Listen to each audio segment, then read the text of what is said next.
¿Cómo evaluar nuestro juicio moral? Y es que cuando nosotros evaluamos nuestro juicio moral, sabemos qué tipo de persona somos, qué tipo de liderazgo estamos influyendo, cómo estamos guiando a toda nuestra manada. Y es que no necesariamente tenemos que ser un padre de familia, también podemos ser una cabeza de empresa, estar a cargo de un equipo de trabajo, y la toma de decisiones que tengamos va totalmente a determinar los resultados que nosotros esperamos, ¿ok? Te voy a poner dos ejemplos con preguntas, te voy a cuestionar para que tú te puedas responder, y al final te voy a explicar un poquito acerca de cómo se da el juicio moral y cómo afecta en el nivel de liderazgo, ¿ok? Bueno, el prisionero prófugo es uno de los ejemplos. Si me ves agachar la mirada es porque estoy leyendo el ejemplo. El prisionero prófugo. Un hombre había sido sentenciado a prisión por 10 años. Sin embargo, después de un año escapó de prisión. Se trasladó a un área nueva del país y adoptó el nombre de Thompson. Durante 8 años trabajó duro y gradualmente ahorró suficiente dinero para comprar su propio negocio. Él era justo con sus clientes, daba a sus empleados salarios altos y donaba la mayor parte de sus ganancias a obras de caridad. Entonces, un día la señora Jones, una antigua vecina, lo reconoció como el hombre que debía haber escapado de prisión hace 8 años y a quien la policía había estado buscando. ¿Debería la señora Jones reportar al señor Thompson a la policía o hacer que lo regresen a prisión? Describe la calificación que te darías. 1, no sé si debo reportarlo. 2, no puedo decidir. 3, no debe reportarlo. Ok, aquí van las preguntas. ¿No ha sido el señor Thompson suficientemente bueno como para poder catalogarlo como una mala persona? Cada vez que alguien escapa por un castigo de un crimen, ¿no sirve eso para alentar a más criminales sabiendo que van a ser perdonados? ¿No estaríamos mejor sin prisiones o sin la opresión de nuestro sistema legal? ¿Realmente ha pagado el señor Thompson su deuda con la sociedad? ¿Estaría fallando la sociedad en lo que el señor Thompson debería esperar en justicia? ¿Qué beneficio tendría la prisión además de la sociedad, especialmente tratándose de un hombre tan caritativo? El beneficio, la siguiente: ¿cómo puede alguien ser tan cruel y desalmado como para enviar otra vez al señor Thompson a prisión? ¿Sería justo para los prisioneros que tienen que servir sus sentencias completas si se dejara libre al señor Thompson? ¿Es la señora Jones buena amiga al reportar al señor Thompson? ¿No sería el deber de un ciudadano reportar a un criminal prófugo sin importar las circunstancias? ¿En qué forma la voluntad de la gente y el bienestar del público estarían atendidos de la mejor manera? ¿Ir a prisión le hará algún bien al señor Thompson y lo protegerá de algo o de alguien? Ok, ese fue el primer ejemplo.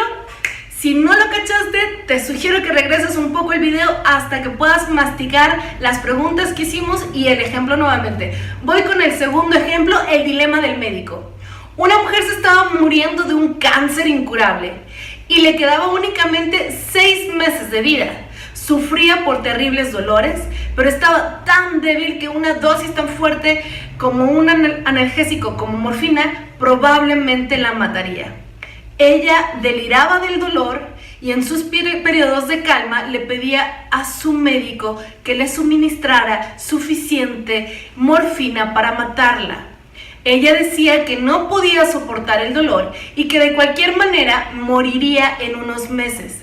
¿Qué debe hacer el médico? ¿Dar a la mujer una sobredosis que la haga morir? ¿No puedes decidir? ¿No debe darle la sobredosis? Aquí te van las preguntas.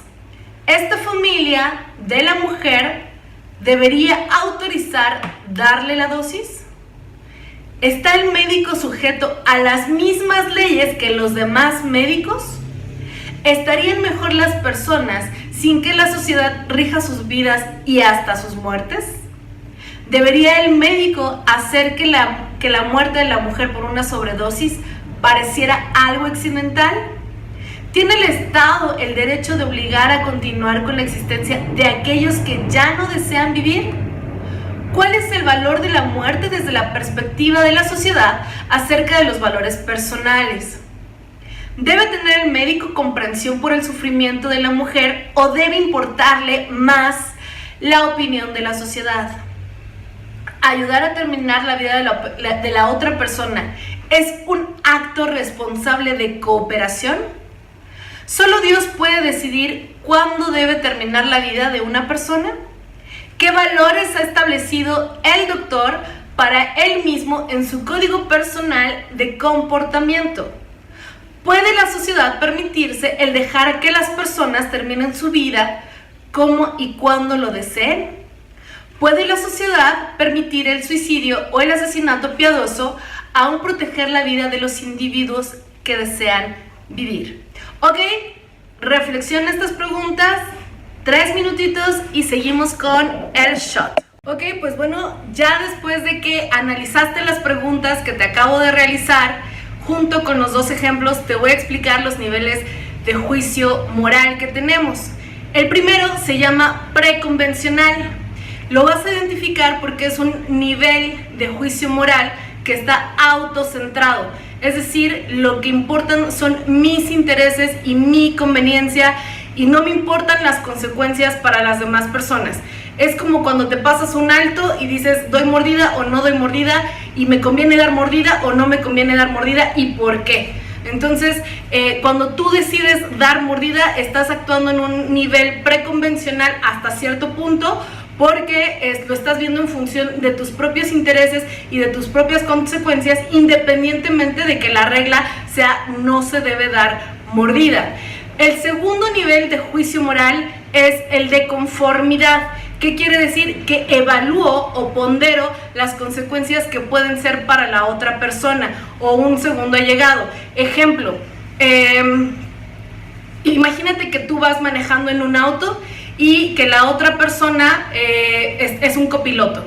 Este copiloto ve de qué manera tú atropellas a una persona por imprudente y la otra persona tiene que decidir si dice la verdad o no dice la verdad. Entonces, si esta persona dice la verdad, está hablando en un liderazgo o en un juicio moral postconvencional, pero si tú ya tienes una relación más cercana con esa persona, supongamos que eres su papá o su hermano, pues va a evaluar las consecuencias que también le lleguen a impactar y de qué manera también en sus emociones le va a llegar a afectar. Y el nivel de juicio moral postconvencional está totalmente centrado en lo que es lo correcto y hacer lo correcto. Es decir, en este ejemplo, tanto de la mordida como de la persona que se atropella es la consecuencia se tiene que cumplir invariablemente porque el hecho es lo correcto. Lo correcto es que me pasé un alto y tengo que pagar mi infracción. Lo correcto es que atropellé a alguien y entonces tengo que recibir el castigo que amerita esa consecuencia. Entonces, independientemente de la posición o de la relación que yo tenga con la otra persona, esa persona deberá decir la verdad porque es un juicio moral postconvencional. ¿De qué manera estás guiando a tu familia? ¿De qué manera estás centrando los principios y valores dentro de tu familia, con tus hijos, con tu equipo de trabajo, como director, como coach? ¿De qué manera lo estás haciendo? ¿Bajo qué nivel de juicio moral te estás enrolando? ¿Bajo qué nivel de juicio moral estás enfocando los objetivos del equipo para llegar a esa meta que tanto deseas o que tanto quieres provocar en la gente que tienes a tu cargo? Porque eres al final responsable de esas personas y todas las acciones tienen una consecuencia. Ok, existen 6 etapas del juicio moral y el primero está en función del castigo y la obediencia, es decir, lo correcto se determina para evitar el castigo al no romper con las reglas de la autoridad. El segundo, propósito e intercambio instrumental individual. ¿Qué quiere decir esto? Es lo correcto cumplir con los intereses inmediatos de uno mismo, lo que me es conveniente a mí y lo que es justo e igualitario a los demás. En el ejemplo del prófugo, pues a lo mejor al prófugo le es conveniente mantener su libertad, pero no es justo e igualitario para las demás personas que están cumpliendo con su sentencia. El tercero, expectativas y relaciones de conformidad interpersonales mutuas. ¿Qué quiere decir esto? Es estar preocupado por cómo se va a sentir la demás gente, cómo te van a percibir, cuáles son las expectativas que van a tener. Hay muchas personas que actúan en el qué dirán. ¿Qué van a decir de mí si hago esto, si hago aquello? ¿Cuáles van a ser las consecuencias? ¿Van a haber ciertos chismes? ¿Qué va a pasar? A eso se refiere el tercer punto. El cuarto punto, sistema social y mantenimiento de la conciencia. Lo correcto es hacer los deberes uno a uno con la sociedad y mantener el orden social. Me pasé un alto, entonces cumplo con la consecuencia de pagar mi multa.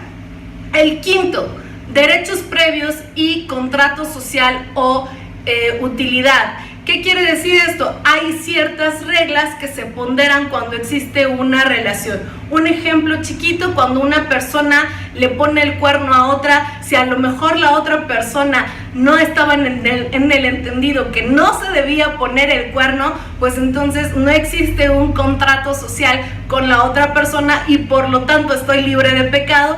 Es un poco manipulable esta situación porque al final es a consecuencia de los derechos previos. Sin embargo, si yo puse bien mis reglas en un inicio de que seríamos exclusivos, definitivamente la consecuencia es la que se va a esperar de acuerdo al contrato social o a las reglas que yo haya puesto en mis relaciones interpersonales.